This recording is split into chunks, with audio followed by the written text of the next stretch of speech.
ত্রয়োদশ জাতীয় সংসদ নির্বাচনের রিটার্নিং কর্মকর্তাদের সিদ্ধান্তের বিরুদ্ধে দায়ের করা আপিল শুনানির চলছে দ্বিতীয় দিনের কার্যক্রম।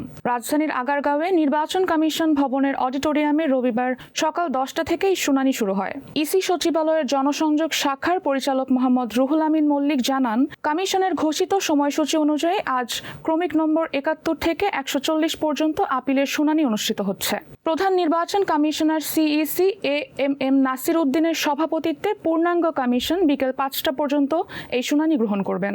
এর আগে 10 জানুয়ারি শনিবার শুনানির প্রথম দিনে 70টির আপিলের মধ্যে 52টি আপিল মঞ্জুর ও 15টি না মঞ্জুর করেছে কমিশন। সাংবাদিকদের জানান, প্রথম দিনের শুনানিতে 52টি আপিল মঞ্জুর এবং এছাড়া তথ্যগত অসঙ্গতির কারণে 3টি আপিলের শুনানি মুলতবি রাখা হয়েছে বলে জানান ইসি সচিবালয়ের সিনিয়র সচিব আক্তার আহমেদ। এদিকে রিটার্নিং কর্মকর্তা কর্তৃক বৈধ ঘোষিত একজনের প্রার্থিতা আপিল শুনানিতে বাতিল হয়েছে। আগামী 18 জানুয়ারি পর্যন্ত এই আপিল শুনানি চলবে।